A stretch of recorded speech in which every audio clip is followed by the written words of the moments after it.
वो किसकी वजह से मिलता है? ग्रेन बाउंड्रीज की वजह से, ठीक है। तो ग्रेन बाउंड्री, तो यदि हमने क्या समझा कि मेरे ये एटम्स का ओरिएंटेशन कुछ इस डायरेक्शन में है लेट्स से, और कोई दूसरे एटम्स हैं उनका ओरिएंटेशन लेट्स से इस डायरेक्शन में है, ठीक है। तो हम क्या समझ रहे हैं कि ये जो ओरिएंटेशन है इनका, ठीक है, और ये जो ओरिएंटेशन है, एक मिनट है ना, मैं इसको कंप्लीट कर दूं। ये जो ओरिएंटेशन है किसका? इनका, इनका ओरिएंटेशन किस डायरेक्शन में? इस डायरेक्शन में। इनका ओरिएंटेशन किस डायरेक्शन में? इस डायरेक्शन में। तो जहां पर ये दोनों एक दूसरे से आके मिलेंगे, ठीक है, तो यहाँ पर इस रीजन में आपका क्या फॉर्म हो जाएगा? ग्रेन बाउंड्री फॉर्म हो जाएगा। ये समझ गया? तो it is your let's say grain 1 and it is your grain 2, ठीक है। बहुत सारे ग्रेन्स हो सकते हैं, ठीक है। अभी जो हमने माइक्रोग्राफ देखा, ठीक है, उस माइक्रोग्राफ में आपने क्लियरली समझा कि ये ग्रेन से मिल रहे हैं, तो यहाँ पर ग्रेन बाउंड्री फॉर्म हो रही है। क्लियर है? Now we comes to there are two types of misorientation or misalignment of this grains, ठीक है, क्योंकि ये इसका अलाइन ये डायरेक्शन, इसका अलाइन इस डायरेक्शन में, ठीक है। तो यहाँ पर हम दो कैटेगरी में इसको डिवाइड कर सकते हैं, और भी मैं आगे बात करूंगा। तो first we categorise in two categories. Number one is small angle grain boundary and high angle grain boundary, ठीक है। तो आप सबसे पहले लिखें small angle grain boundary and second one is high angle grain boundary. अच्छा, ये क्या होता है? इसको मैं एक डायग्राम बना रहा हूं, उस डायग्राम से आप समझे कि ये कैसे होता है, ठीक है। चलिए, तो पहले मैं एक ओरिएंटेशन कुछ इस तरह का बना रहा हूं। ऐसा बना के थोड़ा सा चेंज बनाते हैं, इंक्लाइन देंगे।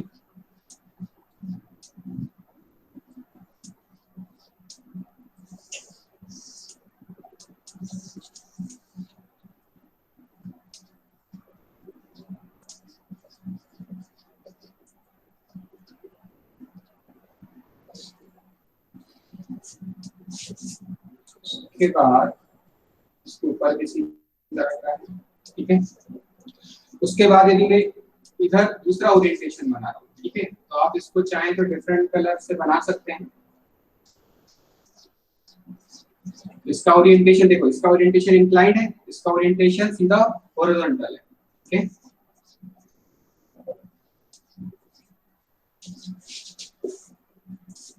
तो यहाँ पर इस रीजन में अपने को क्या मिलेगा? एक ग्रेन बाउंड्री मिलेगा, ठीक है। इसी तरह से मैं एक और ओरिएंटेशन बना देता हूँ कुछ इस तरह का। इसका जस्ट अपोजिट से मतलब है कुछ इस तरह, ठीक है।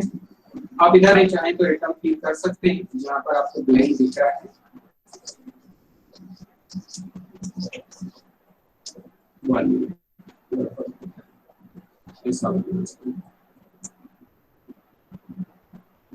इंक्लाइन मिलेगा, ठीक है।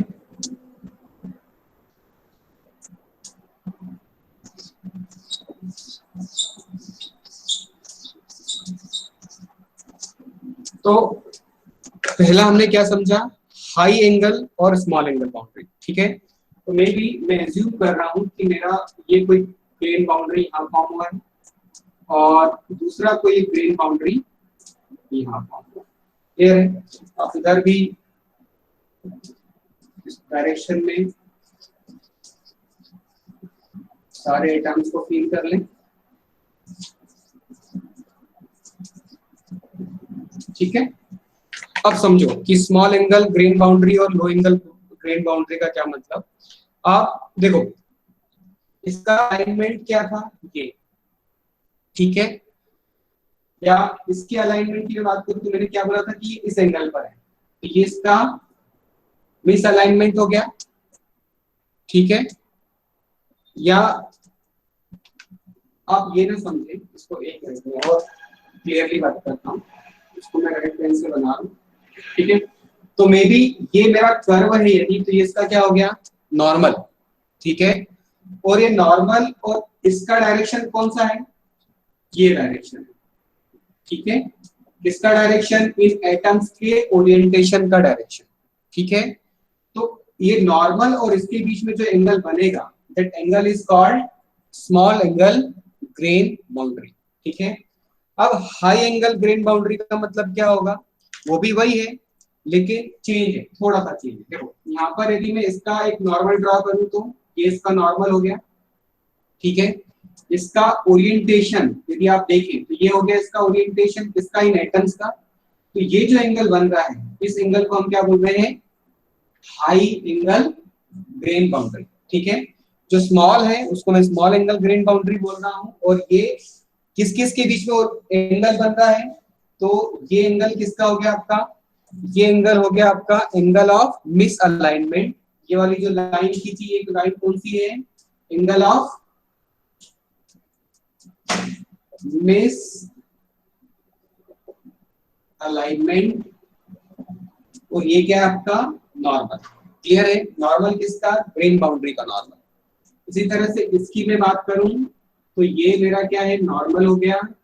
और ये क्या हो गया मेरा, वापस से वही एंगल ऑफ मिस ओरिएंटेशन, मतलब ओरिएंटेशन जो किसका, एटम्स का, उन दोनों के बीच में जो एंगल बन रहा है उस एंगल को हम क्या बोल रहे हैं, high angle grain boundary, clear है। तो कोई भी पर्टिकुलर एटम या कोई पर्टिकुलर एलिमेंट या ले रहे हैं हम, ठीक है, तो उसमें लो एंगल ग्रेन बाउंड्रीज भी हो सकती है और हाई एंगल ग्रेन बाउंड्रीज भी हो सकती है, ठीक है। Now we comes to the next, that is, इसको आप रख कर दें, मतलब आप आगे बढ़े। Next is tilt angle grain boundary, ठीक है। या इसी को आप टिल्ट एंगल ग्रेन बाउंड्री को पहले समझते हैं, फिर ट्विन बाउंड्री को समझेंगे। और एक और सरफेस डिफेक्ट होता है जिसको हम स्टेकिंग फॉल्स बोलते हैं, ठीक है। तो स्टेकिंग फॉल्स वैसे मैं ऑलरेडी डिस्कस कर चुका हूं, पर उसको और छोटा सा टॉपिक है, उसको डिस्कस करते हैं, ठीक है। तो पहले हम बात कर रहे हैं थर्ड ग्रेन बाउंड्री डिफेक्ट की, तो दैट इज टिल्ट बाउंड्री दिख नहीं रहा होता है, या टिल्ट ग्रेन बाउंड्री डिफेक्ट, ठीक है। अब ये कैसे होता है, आप इसको ऐसा समझो, ये लेट्स से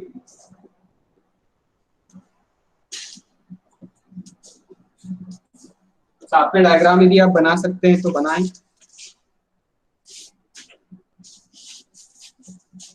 तो ये मिस ओरिएंटेशन, ठीक है। अब इसके पैरेलल यहाँ पर ये है, ठीक है, यहाँ पर ये है, ठीक है। लेकिन मे बी अगला जो ओरिएंटेशन है, ठीक है, तो मतलब आप ऐसा समझो कि ये हाफ लाइन इधर आ गई, ठीक है। तो ये एक और नीचे बना लेते हैं अपन, ये एक नया लाइन यहाँ पर क्या हो गया, इंट्रोड्यूस हो गया, और एक नया लाइन यहाँ पर की, और एक नया लाइन केवल यहाँ तक की, ठीक है। तो हमने इससे पहले भी इस तरह का नोटेशन देख चुके हैं कि भाई क्या होगा जब इस तरह का मिस ओरिएंटेशन मिलता है, तो हम इसको किस तरह से उल्टे टी से डिनोट करते हैं, है ना, रेसिप्रोकल ऑफ टी से इस तरह से डिनोट करते हैं, ठीक है। तो इसको हम क्या बोलते हैं, tilt angle grain boundary, clear है।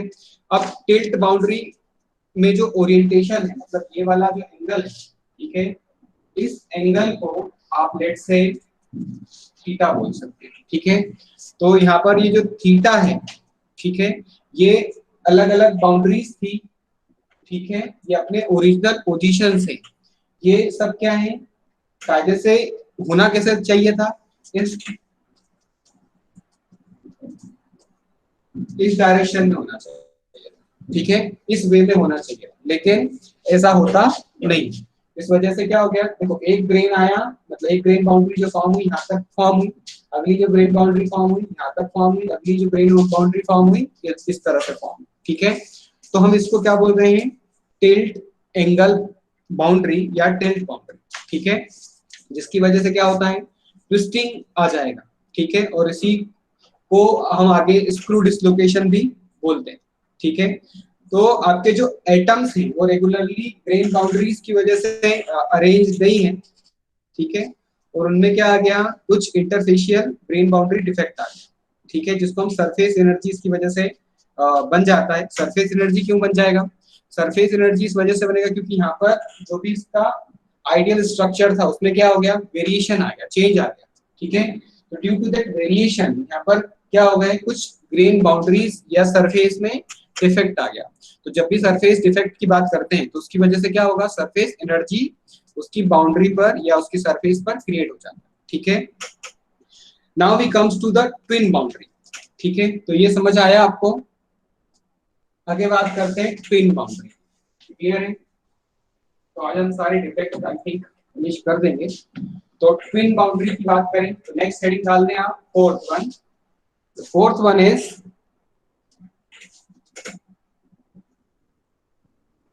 ट्विन बाउंड्री, ठीक है। अब ट्विन बाउंड्री क्या होता है ये पहले समझते हैं। तो ट्विन बाउंड्री क्या है, हमारा ग्रेन बाउंड्री जो अभी इससे पहले हमने समझा उसी का स्पेशल केस है, लेकिन इसमें क्या होता है कि जिस तरह का एटम्स की सिमेट्री इधर है, ठीक है, इसी का मिरर इमेज, इसी का मिरर इमेज ग्रेन बाउंड्री की दूसरी तरफ बन जाता है। मतलब आप ऐसा समझो, तो मैं इसको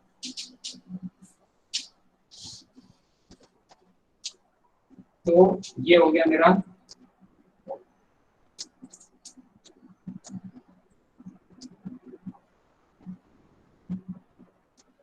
ठीक है, तो इसी का मिरर इमेज बनेगा। तो मिरर इमेज में भी हम देखेंगे तो इसका उल्टा बनेगा, इसका उल्टा इन द सेंस आप ऐसा समझ सकते हो, इसको ब्लैक कलर से बनाने की कोशिश करते हैं। ये वाला पार्ट ऊपर दिखेगा और ये वाला पार्ट नीचे, ठीक है ना। और 3 की 4 कर लेंगे, कैसे बनेगा, वैसे तो 4 है, नहीं पे तू चल 3 ले, तो चल ठीक है, चल 2 और अभी खूब मजे में गाड़ी अभी पकड़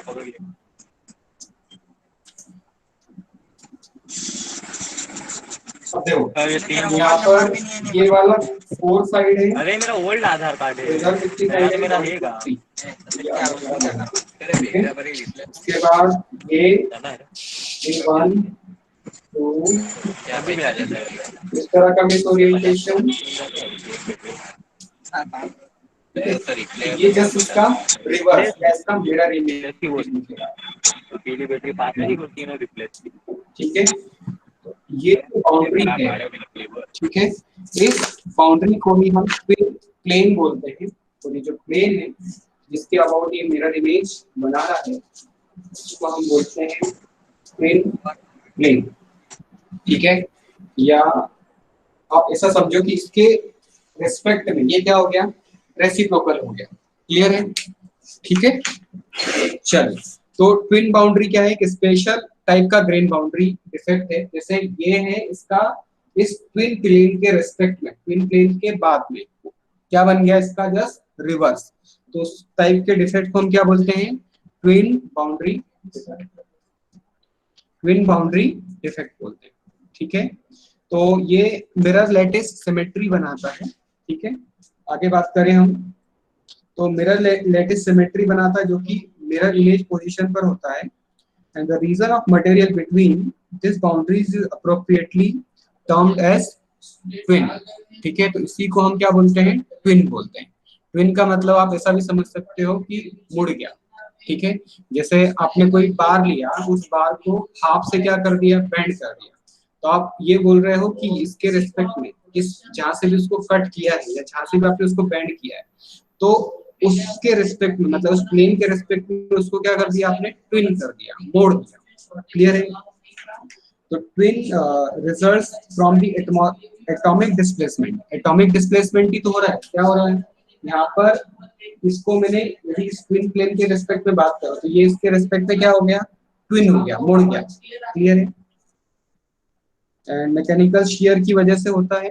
ठीक है, या फिर आप एनेलिंग करेंगे, आप एनेलिंग आगे आप समझेंगे कि एनेलिंग क्या होता है, तो वो एनेलिंग को भी आप समझेंगे।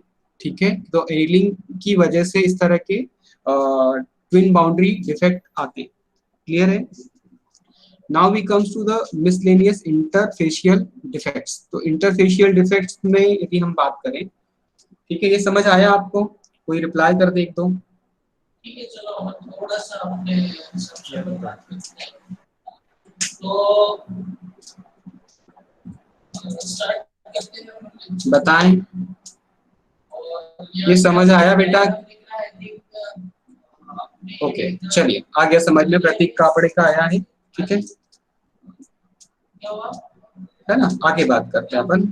ठीक है, तो एक और बात करते हैं हम, मिसलेनियस इंटरफेशियल डिफेक्ट। इंटरफेशियल मतलब वही फेस एक दूसरे से मिल रहे। ठीक है, तो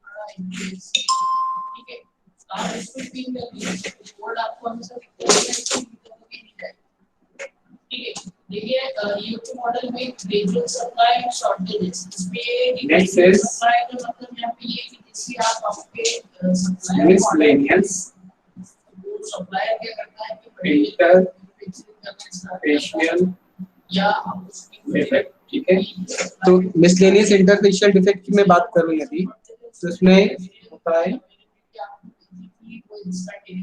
सडनली आपके पास स्टेकिंग और आपका फॉल्ट। स्टेकिंग फॉल्ट की बात करें तो आपने देखा था कि एबीसी अपना जो एफसीसी स्ट्रक्चर होता है, उस एफसीसी में किस तरह का होता है arrangement, A B C A B C A B C, इस तरह के स्टैक्स बनते हैं। ठीक है, पर किसी का कोई मैसेज आया है, 1 मिनट है ना। ठीक है, हाँ, तो इस तरह का एबीसी के स्टैक्स बने हुए होते हैं, है ना, और बीसीसी ये मेरा किस केस में था, एफसीसी के केस में। और यदि मैं बीसीसी की बात करता हूँ तो उसमें मेरा स्टेकिंग सीक्वेंस क्या था, ए बी ए बी। लेकिन यदि स्टेकिंग फॉल्ट की बात कर रहे हैं हम तो क्या बोलेंगे, मे बी यहाँ से सी क्या हो गया, गायब हो गया, मतलब ए बी के बाद क्या आ गया, डायरेक्ट ए आ गया। फिर हो सकता है कि एबीसी अगेन सीक्वेंस में हो सकता है यहाँ से बी वाला जो प्लेन है वो बी वाला प्लेन क्या हो गया, मिस हो गया। तो उस केस में हम क्या बोलेंगे कि वो मेरा जो डिफेक्ट होगा वो डिफेक्ट कौन सा होगा, स्टेकिंग फॉल्ट डिफेक्ट। क्लियर है? आगे बात करें यदि हम, तो ए बी इस तरह का बीसीसी में आपकी स्टेकिंग होना चाहिए, लेकिन मे बी आपका यहाँ से बी चले गया, तो ए के बाद अगेन क्या आ गया, ए आ गया, उसके बाद ए बी, फिर ए बी, हो सकता है यहाँ से फिर अगेन ये ए चले जाए, तो वापस क्या हो जाएगा, ए बी बी, इस तरह से सीक्वेंस बनता है। तो इस तरह की सीक्वेंस मतलब इस तरह का डिफेक्ट क्या कहलाता है, आपका स्टेकिंग फॉल्ट डिफेक्ट कहलाता है। ठीक है, अब यदि स्टेकिंग में डिफरेंस आया तो इसकी वजह से कुछ उसमें इंटरफेशियल एनर्जी आ जाएगी। ठीक है, चलिए आगे बात करते हैं हम, तो वापस से हमारी उस पर आते हैं स्लाइड पर। ठीक है, 1 मिनट। उसके बाद जो पॉइंट बी से लेकर सी तक का पॉइंट है, आप उस मटेरियल को यूज करना स्टार्ट कर देते हैं।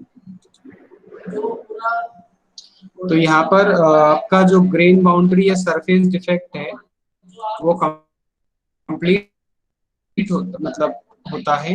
आगे हम बात करेंगे वॉल्यूम डिफेक्ट की। ठीक है, तो वॉल्यूम डिफेक्ट क्या होता है ये समझ लेते हैं, कितने टाइप के होते हैं ये समझ लेते हैं। 1 मिनट। हेलो, उसके बाद फिर से जब सप्लायर आपको मटेरियल सप्लाई करना स्टार्ट कर देता है, बल्कि या वॉल्यूम डिफेक्ट की बात करते हैं तो first one is porosity, second one is inclusion, third one is cracks. अब पोरोसिटी का सीधा सा मतलब है कि हम पोरोसिटी किस वजह से आती है, आपने पोरस मटेरियल की बात सुनी होगी। पोरस मटेरियल मतलब किस तरह का, जैसे हमारी ब्रिक्स होती है, तो ब्रिक्स कैसी होती है, पोरस, मतलब उसमें क्या होता है, अपने जो भी एटम्स है, एटम्स मतलब उसमें जो भी वाइड्स बन जाते हैं, किसकी वजह से, एयर इंट्रैप्ट हो जाती है उसमें, ठीक है। तो एयर इंट्रैप्ट की वजह से उसमें पोरोसिटी आ जाता है। क्लियर है। इंक्लूजन, इंक्लूजन का मतलब क्या होता है कि जो मटेरियल वहां पर नहीं होना चाहिए था वो आ गया। आप ऐसा समझ लो कि आपने यदि वेल्डिंग को देखा हो, तो वेल्डिंग में जो उसके ऊपर वाली जो लेयर है, यदि वो उसके अंदर इंटर कर जाए, मतलब आपने यदि वेल्डिंग देखी है क्या, तो वेल्डिंग में आप ऐसा समझो कि आप दो शीट्स को वेल्ड कर रहे हो, ठीक है। अब दोनों शीट को जब मैं ज्वाइन कर रहा हूँ, ठीक है, तो मे बी यहाँ पर ऊपर की तरफ एक कुछ इंक्लूजन्स बन जाते हैं, ठीक है। यहाँ पर एक अंदर तो वेल्डिंग ही है, लेकिन ये वेल्डिंग और इस वेल्डिंग में भी डिफरेंस होता है। तो ये यदि सरफेस वाला जो इंक्लूजन है, ठीक है, वो इंक्लूजन यदि यहाँ पर इंटरप्ट कर जाता है, ठीक है, अंदर की तरफ, तो हम उसको क्या बोलते हैं, इंक्लूजन, ठीक है। जो जहां नहीं होना चाहिए तो वहां है, ठीक है। तो सीधी सीधी बात करें तो क्रैक्स का मतलब तो आप समझते ही हैं कि आपने वेल्ड किया या कुछ भी आप प्रोड्यूस कर रहे हो, या किसी वजह से भी आपने जब मैन्युफैक्चरिंग किया तो उसमें क्या आ गए, क्रैक्स डेवलप हो गए। तो क्रैक्स को हम क्या बोलते हैं, ये तीनों डिफेक्ट क्या कहलाते हैं, बल्क या वॉल्यूम, ठीक है। This defect forming during the manufacturing process. तो आप मैन्युफैक्चरिंग प्रोसेस पढ़ रहे हो, तो इनको आगे और आप डिटेल में पढ़ोगे। जैसे कास्टिंग पढ़ोगे, तो कास्टिंग में आपका पोरोसिटी होता है, ठीक है। तो पोरोसिटी एक डिफेक्ट होता है वहां पर, मतलब आपने कास्ट किया प्रोडक्ट, और प्रोडक्ट को कास्ट करने के दौरान ही क्या हो गया, उसमें एयर इंटरप्ट कर गई। तो एयर इंटरप्ट कर गई तो उसमें जो भी कास्टिंग यूनिफॉर्म या होमोजेनियस बनना थी वो नहीं बनी, ठीक है। तो उस तरह के डिफेक्ट को हम क्या बोलते हैं, पोरोसिटी, ठीक है। लेट से इंक्लूजन की बात करें तो वहां पर भी इंक्लूजन हो सकता है। जैसे आपने किसी पर्टिकुलर मटेरियल, लेट से एल्यूमिनियम का कोई कंपोनेंट आप बनाना चाहते हैं, ठीक है। अब उस एल्यूमिनियम के कंपोनेंट में कोई दूसरा कंपोनेंट है जो कि फॉरेन एटम हो गया, ठीक है, या फॉरेन पार्टिकल हो गया, वो जाकर वहां पर क्या हो जाए, उसमें अंदर इंट्रोड्यूस हो जाए, तो उस केस को हम उसको हम क्या बोलते हैं, इंक्लूजन, ठीक है। इसी तरह से यदि हमने होमोजीनियस उसका कूलिंग नहीं किया, उसकी वजह से भी उसमें क्या होते हैं, क्रैक्स डेवलप हो जाते हैं। मैंने केवल कास्टिंग एग्जांपल लिया। इसी तरह से आप रोलिंग में भी होता है, फॉर्मिंग में भी होता है, शीट मेटल ऑपरेशंस में भी ये होता है, ठीक है। आगे बात करते हैं, तो यहाँ पर आपको बल्क डिफेक्ट दिख जाएंगे कुछ। तो यहाँ पर बल्क डिफेक्ट में सबसे पहला डिफेक्ट दिख रहा है आपको, वेल्ड डिफेक्ट। तो देखो, ड्यूरिंग द वेल्डिंग प्रोसेस यहाँ पर क्या हो गया, ये होल इस तरह के आपको दिख रहे होंगे, तो ये होल्स क्या शो कर रहे हैं, वेल्ड का डिफेक्ट शो कर रहे हैं, ठीक है। इस तरह से कास्टिंग प्रोडक्ट है आपका, तो कास्टिंग में ये जो डिफेक्ट है, ठीक है, तो ये जो डिफेक्ट क्या है आपके, बल्क या वॉल्यूम डिफेक्ट। इसी तरह से आपने कास्टिंग किया और श्रिंकेज बराबर नहीं लिया, जो कि श्रिंकेज आपको लेना चाहिए वो श्रिंकेज आपने नहीं लिया, इन दैट केस इस तरह से ये क्या ज्यादा ही श्रिंक हो गया, और यहाँ पर क्या हो गया, मतलब होना तो चाहिए था यहाँ पर मटेरियल, पर यहाँ पर क्या हो गया, आपको होल दिख रहे हैं, ठीक है। तो इसको हम क्या बोलते हैं, श्रिंकेज कैविटी या श्रिंकेज डिफेक्ट बोलते हैं, ठीक है। तो casting blow holes, porosity, gas entrapment during the melting and pouring. तो ठीक है, तो इम्प्रॉपर वेल्डिंग पैरामीटर ले लिए तो भी इस तरह के डिफेक्ट आते हैं, ठीक है। कौन सा डिफेक्ट की बात कर रहा है ये पोरोसिटी की केवल बात कर रहा है, ठीक है। आगे बात करें हम, shrinkage cavity due to improper rising. तो यदि आपने राइजर सही नहीं लिया, तो राइजर नहीं सही लिया उसकी वजह से भी हो जाता है।